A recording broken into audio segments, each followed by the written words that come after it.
आज का हमारा टॉपिक है G20। सबसे पहले हम जानने की कोशिश करेंगे कि ये G20 क्या है। G20 का मतलब है ग्रुप ऑफ 20।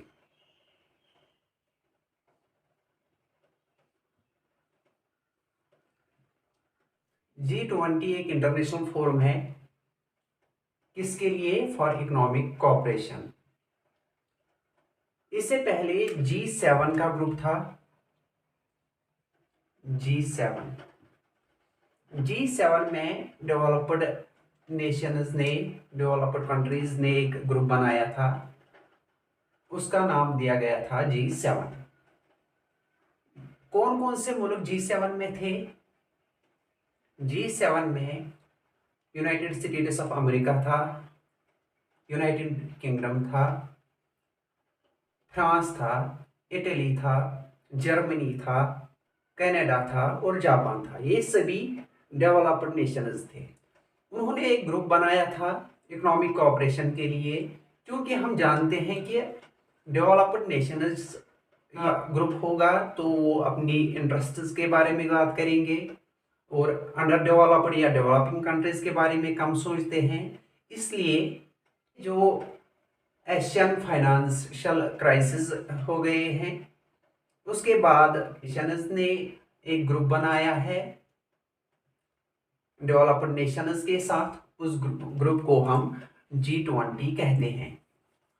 ये G20 1999 में बनाया गया है। इसमें कौन कौन से मेंबर्स हैं? G20 जो कि नाम से ही पता चल रहा है कि इसमें 20 कंट्रीज होंगे, लेकिन इसमें 19 कंट्रीज है और एक यूनियन है। 19 कंट्रीज कौन है?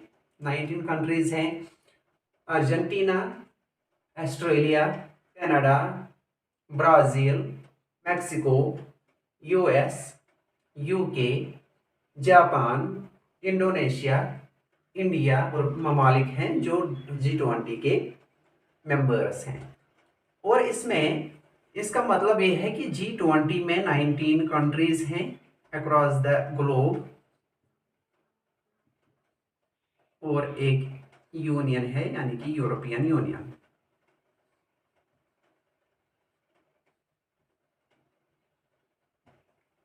तो हम ये कह सकते हैं कि G20 ग्रुप ऑफ 20 है और ये प्रीमियर फोरम है फॉर इंटरनेशनल इकोनॉमिक कोऑपरेशन। जब ये 1999 में बनाया गया है, अब ये फोरम फाइनेंशियल मिनिस्टर्स के लिए बनाया गया था और सेंट्रल गवर्नर्स के लिए बनाया गया था, ताकि ये फाइनेंस मिनिस्ट्रीज और सेंट्रल बैंक गवर्नर्स डिस्कस करेंगे इकोनॉमिक और फाइनेंशियल इश्यूज पर।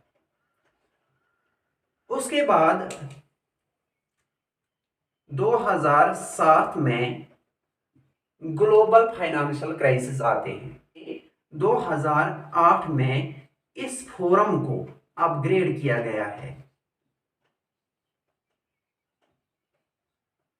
किस लेवल तक? To the level of heads of state और गवर्नमेंट।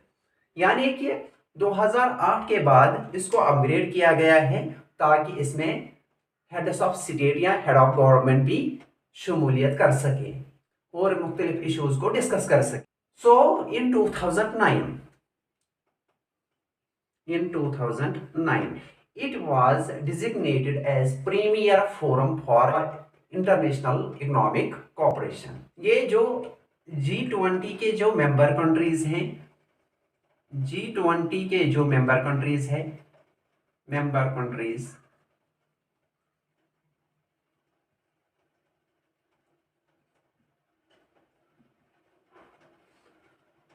ये 66% वर्ल्ड पॉपुलेशन को रिप्रेजेंट करते हैं। यानी इसका क्या मतलब है?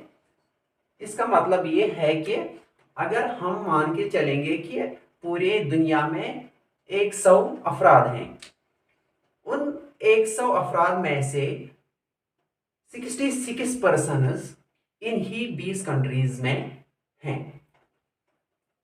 इसी तरह जो दुनिया का ट्रेड होता है, वर्ल्ड ट्रेड, जो दुनिया में ट्रेड होता है, उसका 75% ट्रेड यही ममालिक करते हैं। यानी कि जो जो G20 मेंबर कंट्रीज हैं, 75% ट्रेड इन्हीं की तरफ से किया जाता है। इसके अलावा जो जीडीपी है, ग्लोबल जीडीपी, यानी कि दुनिया का जो जीडीपी है,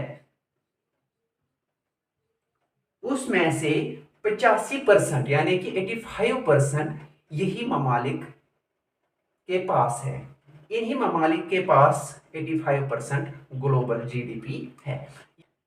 G20 का काम दो ट्रैक्स पर होता है।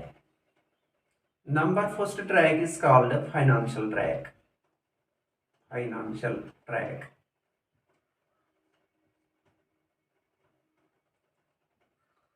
और नंबर सेकंड होता है शेरपा ट्रैक।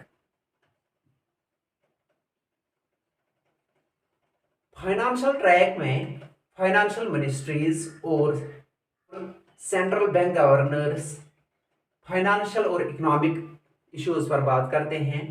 शेरपा ट्रैक में employment, agriculture, sustainable development, climate change, इन मुद्दों पर बात होती है।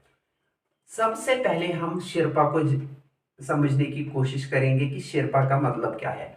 शेरपा G20 में वो रिप्रेजेंटेटिव होता है, पर्सनल रिप्रेजेंटेटिव। किसका personal representative? Head of state का या हेड ऑफ गवर्नमेंट का। मुख्तलिफ ममालिक के पर्सनल रिप्रेजेंटेटिव होते हैं जो इंटरनेशनल समिट को प्रिपेयर करते हैं। इसलिए हम कह सकते हैं कि G20 का काम दो ट्रैक्स पर होता है। Number first is financial track and number second is Sherpa track. G20 की प्रेसिडेंसी हर साल रोटेशनल बेस पर होता है। यानी एक साल एक मुल्क के पास प्रेसिडेंसी रहती है, दूसरे साल दूसरे मुल्क के पास रहती है, अगले साल और मुल्क के पास रहती है। तो 2022 में इसकी प्रेसिडेंसी इंडोनेशिया के पास थी, इंडोनेशिया के पास। और जो ये समिट मनाया गया 2022 का, वो बाली इंडोनेशिया में था। 2023 में 2023 इसकी प्रेसिडेंसी इंडिया के पास आ गई। हमारे पास जो अब प्रेसिडेंसी आ गई है, इसका मतलब ये है कि हम अपने कल्चर को दुनिया के सामने ऑरेंड करेंगे, हम अपनी तरक्की को दुनिया के सामने रखेंगे। इसलिए 2023 का साल इंडिया के लिए बहुत अहम है। G20 का थीम होता है, जैसे जो 2022 में समिट हुई थी G20 मेंबर्स की, वो इंडोनेशिया बाली में हुई थी। इंडोनेशिया में वो 17th समिट थी। और उसका थीम क्या था? उसका थीम था रिकवर टुगेदर,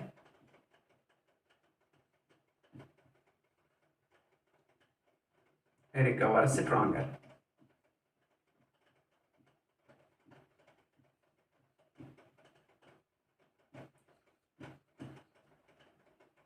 इंडोनेशिया के पास दिसंबर 21 से नवंबर 22 तक प्रेसिडेंटशिप रही थी। अब दिसंबर 22 से नवंबर 23 तक प्रेसिडेंटशिप इंडिया के पास रहेगी। और जो थीम रहेगा वो रहेगा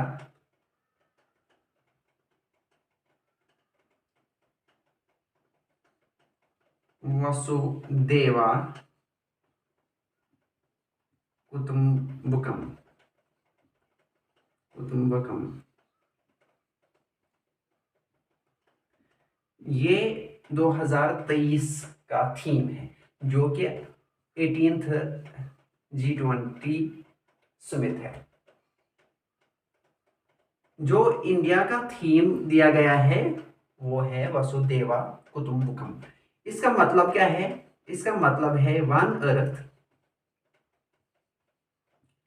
वन फैमिली, वन फ्यूचर।